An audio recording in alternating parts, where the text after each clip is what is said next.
Aconteceu que, caminhando para Jerusalém, Jesus passava entre a Samaria e a Galileia. Quando estava para entrar num povoado, 10 leprosos vieram ao seu encontro, pararam à distância e gritaram: Jesus, Mestre, tem compaixão de nós. Ao vê-los, Jesus disse: Ide apresentar-vos aos sacerdotes. Enquanto caminhavam, aconteceu que ficaram curados. Um deles, ao perceber que estava curado, voltou glorificando a Deus em alta voz. Atirou-se aos pés de Jesus, com o rosto por terra, e lhe agradeceu. E este era um samaritano. Então Jesus lhe perguntou: Não foram 10 os curados? E os outros 9, onde estão? Não houve quem voltasse para dar glória a Deus, a não ser este estrangeiro. E disse-lhe: Levanta-te e vai, tua fé te salvou. Palavra da salvação.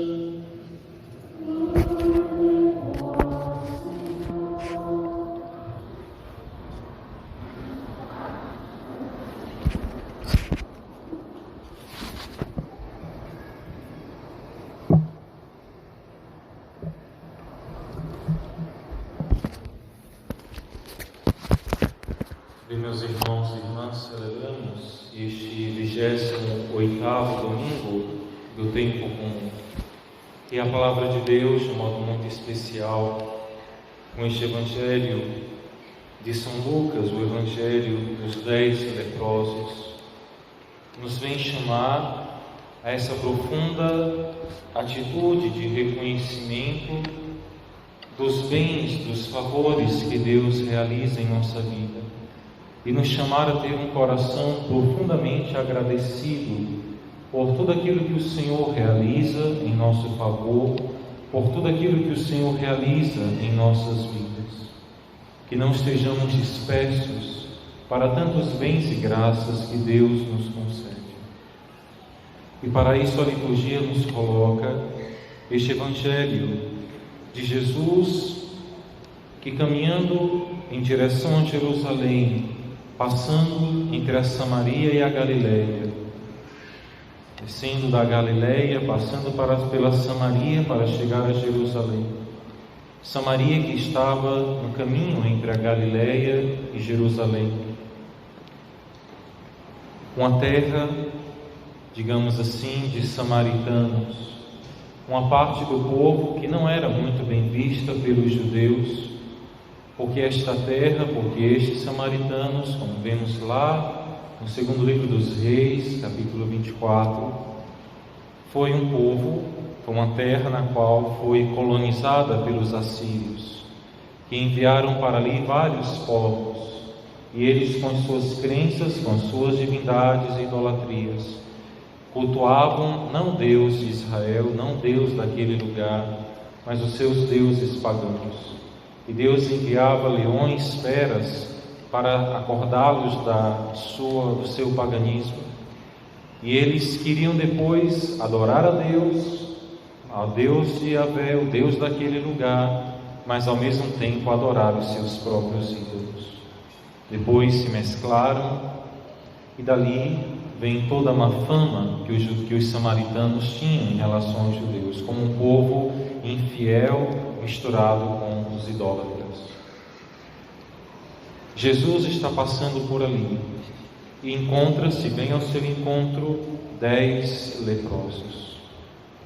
Ao mesmo tempo, vemos na primeira leitura um outro leproso, Naamã, o sírio, dessa passagem tão conhecida do Antigo Testamento, em que Naamã, assim como os 10 leprosos do Evangelho, recebendo uma ordem: queres ser curado por Deus, queres este milagre de Deus, obedece o que Deus te ordena. Naamã, sabemos que primeiro resistiu muito para obedecer, se sentiu humilhado, mas depois, aconselhado, foi até o Jordão se banhar. e foi curado da lepra. Sua pele ficou como de um bebezinho. E tanto Naamã quanto os 10 leprosos serão curados pelo caminho da obediência a Deus. Essa é a primeira mensagem que o Evangelho, a liturgia de hoje nos traz. Você quer receber as graças de Deus na sua vida? Você não pode tratar a Deus como se você fosse um mercenário. Você não pode tratar a Deus como quem joga na loteria. Não pode tratar a Deus, querer as bênçãos e as graças de Deus, sem querer se submeter a Deus. Deus não é um cartão de crédito. Deus não é uma loteria. Deus não é uma coisa assim que a gente alcança só para conseguir graças. Deus é Deus, Santíssima Trindade, e quer estabelecer conosco uma relação de amor. E não aceita, não admite ser tratado como um ídolo com o qual se pode trocar benefícios. Naamã obedece e recebe a graça de Deus. Os 10 leprosos, ao chegarem diante de Jesus, pedindo compaixão, Jesus simplesmente responde: ide apresentar-vos aos sacerdotes. Pela lei, diante de uma cura, diante de um benefício, de uma graça de Deus, se deveria ir ao templo de Jerusalém, oferecer um sacrifício de louvor ao Senhor. E esses leprosos, tão logo escutam esta ordem, diz que caminharam, obedeceram, passaram na primeira prova. Jesus coloca eles à prova, porque Jesus não primeiro os cura e depois diz: agora curados, vão até Jerusalém. Não, ele diz: ide apresentar-vos ao sacerdote, ou seja, caminhai certos de que a graça de Deus não vos faltará, se vocês obedecerem o que Deus vos manda. E eles, caminhando, mesmo ainda sem ser curados, obedecem, e no caminho, neste caminhar, na obediência, eles percebem que estão sendo milagrosamente curados da lepra. E aqui entra o mistério, o centro do Evangelho de hoje, que recai sobre um destes leprosos. Um deles, diz o Evangelho, ao perceber que estava curado, voltou glorificando a Deus em alta voz, em metafones, como está lá no original, ou seja, a palavra que a gente usa para dizer os megafones, em voz alta, gritando a Deus. Atirou-se aos pés de Jesus com o rosto por terra e lhe agradeceu. Neste leproso se cura a idolatria dos samaritanos. Lá no livro dos Reis diz que era um povo que não se ajoelhava e não se prostrava diante do Deus verdadeiro. Este samaritano é aquele que agora, como que curando toda a herança ruim samaritana de idolatria, se prostra agora aos pés do verdadeiro Deus e reconhece a sua grandeza, a sua divindade. Embora talvez aqui não diretamente o pleno reconhecimento da divindade de Jesus, mas um primeiro gesto humano, de ao perceber um benefício de Deus, colocar o coração em atitude de agradecimento. Meus irmãos, quanto nos falta isso hoje? Esse movimento que a liturgia hoje nos mostra, que o Evangelho nos mostra, é o movimento que na cultura, na lei judaica, é chamada de Beraká, que é o mesmo movimento da celebração eucarística da Santa Missa. Toda Santa Missa é uma Beraká. As recordações que o povo de Deus fazia, lembrando a travessia do Mar Vermelho, lembrando a libertação do Egito, outros feitos, eram atos de Beraká. O que é isso? É um ato de ação de graças. E o movimento da Beraká é, primeiro, reconhecer que acontecia um fato importante, um fato salvífico, um grande acontecimento importante. Reconhecer que esse acontecimento é realizado por Deus e que esse ato ele é feito em meu favor. Eu percebo, eu reconheço que aquele ato de Deus, aquele acontecimento, foi um benefício de Deus em meu favor. eu percebo a graça de Deus na minha vida. E ao perceber a graça de Deus, eu me coloco numa atitude de agradecimento, de reconhecimento do amor e da misericórdia de Deus para comigo. E daí eu me coloco numa atitude de louvor e de ação de graças, de adoração. Por isso a alta voz e o ajoelhar-se e prostrar-se por terra. Adorar em gratidão e louvor a Deus. E este ato, pela sua grandeza e importância, não podendo cair no esquecimento, se torna uma memória. Por isso que toda Eucaristia é uma memória. Fazemos memória do maior ato salvífico que Deus realizou por nós, que foi a morte e ressurreição na cruz por nós. Por isso que a Santa Missa é o santo sacrifício do altar, porque nós não podemos esquecer os benefícios de Deus em nosso favor, e sobretudo não podemos esquecer o maior de todos os benefícios: olhar para Jesus morto e ressuscitado, reconhecer que esse ato foi um bem para a minha salvação, que isso me trouxe um bem, uma graça, e que isso deve me levar ao louvor, a um coração agradecido, reconhecendo a grandeza de Deus e o meu nada e a minha pequenez. E isso deve se tornar memória, porque se nós nos esquecermos do que Deus faz por nós, nós voltamos as costas para Deus, voltamos para o pecado. Por isso que na festa da exaltação da Santa Cruz, que celebramos há pouco tempo, o refrão do salmo dessa festa é aquele refrão que diz: das obras do Senhor, ó meu povo, não te esqueças. E o salmo vai descrever que o povo esqueceu os caminhos, tudo o que Deus fez por ele. Israel sempre voltava ao exílio e à escravidão, porque se esquecia dos bens que Deus lhe fazia, do poder de Deus na sua vida, e se apegava a outros deuses, se apegava a outros poderes militares e confiava mais na força dos homens do que na força do próprio Deus e na sua promessa. Esse movimento deste leproso nos fala muito ao coração.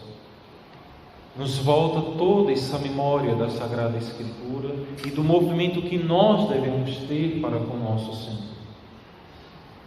E nosso Senhor o cura milagrosamente de uma enfermidade, de uma lepra.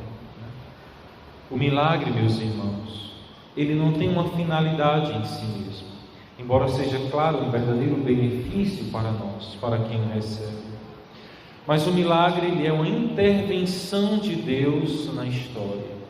Deus intervém na lei natural, na ordem natural do cosmos, da nossa realidade biológica, dos processos biológicos naturais e das leis naturais do nosso cosmos. Deus rompe essas leis e intervém de forma extraordinária, para em algum momento ou outro nos lembrar que além desta matéria, que além deste cosmos, existe um poder, um Deus que está acima de tudo isso. Existe aquele que é o Senhor do universo, o Criador do mundo, o Senhor e Redentor do mundo. O milagre é uma forma de ajudar a nossa pouca fé a perceber que Deus realmente existe. Mas o milagre deve ser sempre compreendido como um sinal que me leva a Deus. Os outros 9 leprosos não perceberam isso. Foram egoístas diante de Deus. Trataram a Deus como um mercenário, como um trocador de bens, como um comerciante. Recebi a bênção de Deus, tchau e bênção, tá bom, vou embora. Talvez nem possivelmente tenham ido ao templo agradecer a Deus de fato. Mas este homem tinha um coração atento a Deus. E meus irmãos, nós precisamos estar com o coração atento ao que Deus nos fala e ao que Deus faz por nós, em meio a um mundo tão disperso e tão dispersivo. Os meios de comunicações, as músicas, a cultura, tantas coisas, uma profunda busca por entretenimentos. que nos jogam muitas vezes numa dispersão quase invencível. Devemos voltar à interioridade, à espiritualidade, à ascese, a essa atenção para com Deus e para com a nossa salvação. E o milagre aqui realizado da cura da lepra quer nos recordar um outro milagre muito maior que Deus realizará, e realizará em todos nós, se alcançarmos a salvação. O maior de todos os sinais, assim como o maior sinal é a cruz de Cristo, a sua morte e ressurreição por nós, o maior sinal e milagre que Deus realizará em nós será a nossa ressurreição. Ressurreição eterna e a ressurreição da nossa carne, do nosso corpo, também no dia final. Por isso que as curas milagrosas, a cura da lepra, este corpo desse leproso voltaria a adoecer talvez, ou envelhecer, ele iria morrer. Mas nosso Senhor queria nos lembrar um outro mistério, de que nós não deveríamos temer a maior de todas as enfermidades, ou a maior de todas as realidades, que é a morte. Por isso que agora a segunda leitura começa a nos introduzir também no mistério dessa liturgia. São Paulo começa dizendo que essa fidelidade a Deus leva-o às prisões. São Paulo, em meio às cadeias, continua o seu ministério. As grades, a prisão, a perseguição não têm poder de aprisionar a palavra de Deus. Muito pelo contrário, torna o seu testemunho ainda mais eloquente. Mas depois São Paulo irá dizer, com esse belíssimo hino cristológico que os primeiros cristãos usavam e cantavam nas suas liturgias: se com ele morremos, com ele viveremos. Em meio às perseguições que os cristãos sofriam, ter essa coragem de não temer, de não voltar atrás, de não dar as costas para Cristo, de não fugir da perseguição e nem do martírio quando o Senhor o pedisse, porque quem com ele morrer, com ele viverá. Nós devemos também, como cristãos, vencer o medo da morte. Devemos crer na ressurreição. Crer na ressurreição. E é por isso que agora também Jesus, voltando-se para esse leproso, vai concluir com essa palavra fortíssima. Não houve ninguém para glorificar a Deus a não ser esse estrangeiro, um samaritano ainda mais. E Jesus conclui dizendo, e disse-lhe: levanta-te e vai, a tua fé te salvou. Anastás, vai dizer Jesus a esse leproso. A palavra grega original, levanta-te, Anastás, ó leproso. Levanta-te. O Anastás é o estar de pé, aquele que pode estar caído e se levanta e que é levantado, que é também a imagem, a mesma raiz usada para o Cristo Anástasis, para o Cristo ressuscitado, para aquele que esteve caído, que foi martirizado, que foi crucificado, que caiu e foi sepultado, mas que realizou este Anástasis. Ele foi ressuscitado e ele agora está de pé e se torna também um atánatos, uma não-morte. A morte não tem mais poder de destruí-lo nem de tirar-lhe a vida. Nada poderá mais destruí-lo nem derrubá-lo, porque ele vive para sempre. Está como que imolado, para dizer que é um verdadeiro anástasis. É aquele que estava caído, mas que foi levantado pelo próprio Deus. Ele que é o próprio Deus.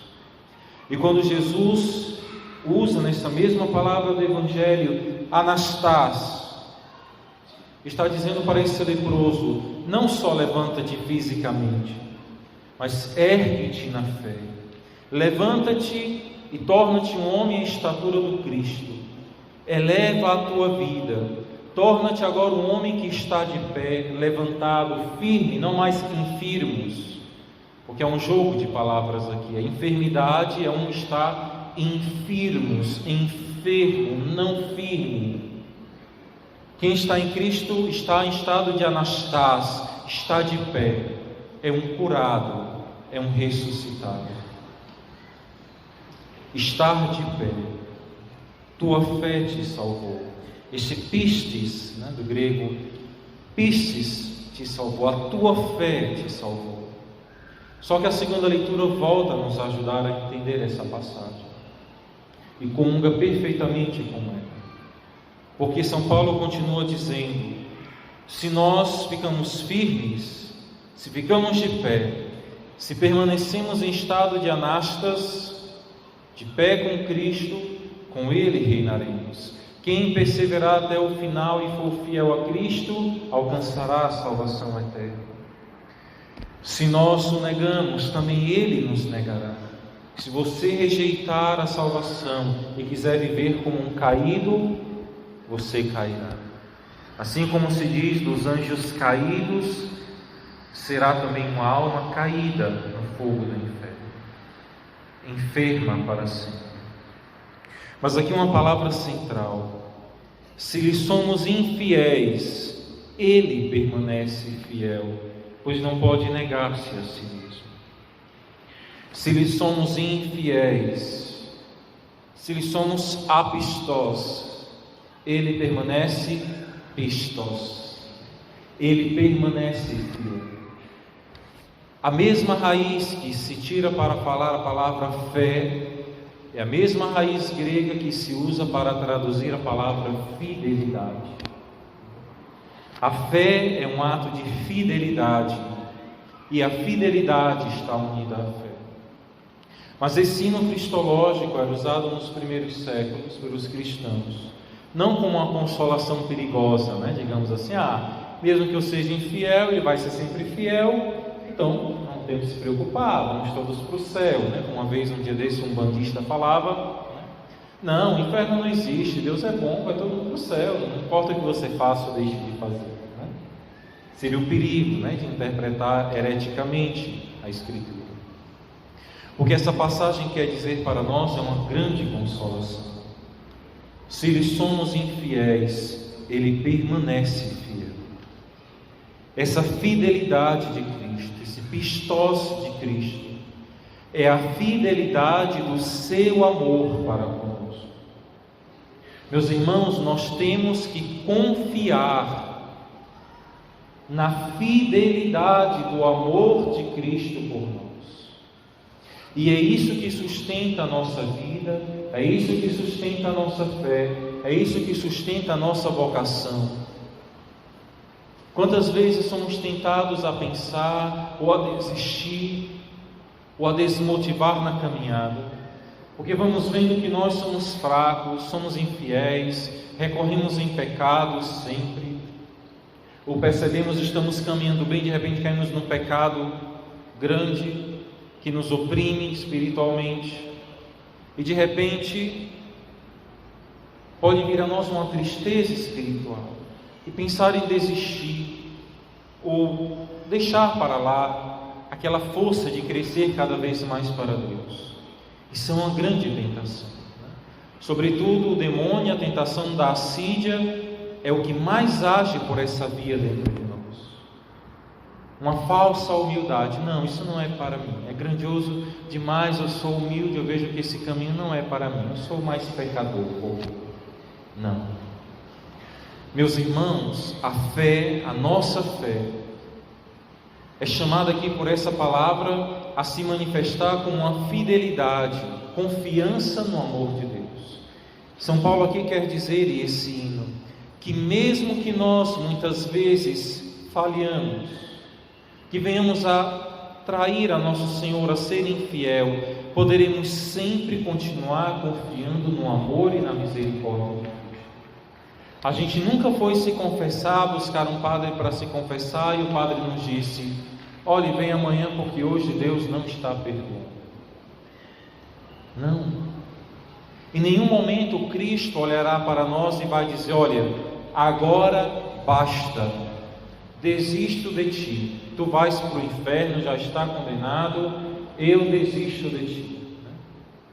Jamais Cristo olhará para nós com repulsa, Jamais Cristo virará as costas para nós. Enquanto estivermos vivos, enquanto tivermos a possibilidade da nossa conversão e união com Deus, depois da morte não há mais como se converter nem como se confessar.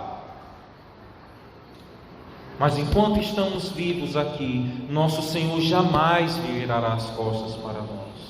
Não deixemos nos enganar por essa artimanha do inimigo. Confiar no amor de Cristo por nós. Por isso que a palavra de Deus hoje nos chama a isso. Devemos estar como Jacó, aos pés, agarrado ao anjo. Quando naquela luta entre Jacó e o anjo, Deus, vendo a força e a luta de Jacó, lhe fere na articulação da coxa e deixa Jacó ali manquejando. Essa é uma imagem espiritual profundíssima para nós. E é isso que Deus quer nos mostrar também hoje. Jacó, sendo ferido na coxa, começa a ficar manco e se agarra no anjo e se apoia nele.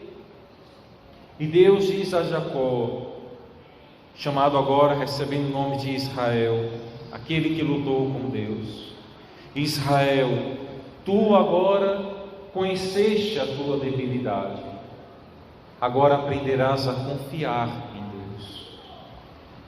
E todos nós somos chamados a isso, a ter consciência da nossa debilidade e aprender a nos agarrar em Deus, a nos sustentar em Deus, e que a nossa fé seja essa confiança na fidelidade do amor de Cristo por nós. Ele não nos abandonará. Então a coluna que sustenta a nossa vocação, a coluna, a base que sustenta a nossa união com Deus, não são as nossas próprias forças, mas é a força de Cristo, é a sua fidelidade, a fidelidade do seu amor que sustenta a nossa vida e a nossa vocação. Por mais que nós lhe sejamos infiéis, poderemos sempre encontrar o caminho de volta. O filho pródigo não voltou para casa porque olhou para si mesmo, viu sua miséria e disse: vou tentar. Não, ele voltou porque ele olhou para o Pai. Ele se recordou nesta beiracá: eu sei que o Pai me ama, eu sei que Ele não vai dar as costas para mim. E era o amor do Pai que o motivou, que deu forças a ele a continuar e a voltar. Assim também é o amor de Cristo, meus irmãos. É a força e a fidelidade de Cristo, do amor de Cristo por nós, para conosco, que sustenta a nossa vocação, que nos manterá de pé. E se lhe somos infiéis, e se por alguma razão caímos e lhe somos em algum momento infiéis, temos confiança de que Ele nos levantará. Ele realizará em nós esse anastase, esta anástasis. Ele, com a sua ressurreição, com a força da sua ressurreição, ao se elevar das profundidades para as alturas, leva com Ele a nossa humanidade ressuscitada. Porque todos nós morremos na cruz, porque nossa humanidade foi crucificada, mas nossa humanidade também experimentou esse anastase, essa ressurreição com Cristo. Poderemos sempre voltar para Ele. De modo muito especial, recomendo-vos novamente: buscai ser assíduos no sacramento da confissão. A confissão é essa ressurreição. A confissão é esse passar o mar vermelho, sair da infidelidade e retornar à fidelidade, ao compromisso com Deus. Há um gesto muito bonito na confissão, que pouco se usa, mas se pode fazer, que a pessoa se confessando ajoelhada ou sentada, quando conclui a confissão, ela se levanta e o sacerdote lhe pega na mão e lhe ajuda a se levantar. Antigamente se usava mais esse gesto. E esse pegar pela mão e levantar é justamente essa memória desse anastase, dessa anástase, desse ressuscitar. Por isso, sede assíduos ao sacramento da confissão. Não se acostumem com o pecado, nem a estar em pecado jamais. Como um sinal de fidelidade. E aí sim, concluindo, É contemplando a fidelidade de Cristo por nós que nós seremos motivados por amor a corresponder a essa fidelidade. E diremos: Senhor, Tu és tão fiel a mim, sempre fiel. Eu também quero a graça de ser fiel a Ti, de corresponder sempre a esse amor, de responder a Tua fidelidade com fidelidade, de pagar o amor com amor, a fidelidade com fidelidade. E aí se chega à profundidade do amor, e aí se cresce no amor a Cristo. Mas é preciso confiar, não nas nossas próprias forças, não somos pelagianos, mas confiar na fidelidade do amor de Cristo para comigo, para com todos nós. Isso nos consolará nas nossas dificuldades e tribulações. Isso nos manterá de pé e nos levantará quando cairmos, nos fará vencer as ilusões do inimigo e nos fará contemplar sempre e ter um coração cheio de gratidão diária e constante a nosso Senhor. Um coração agradecido por tudo aquilo, por todos os bens que o Senhor realizou e realizará em nosso favor, em nossas vidas. Louvado seja nosso Senhor Jesus Cristo. Sim, seja louvado.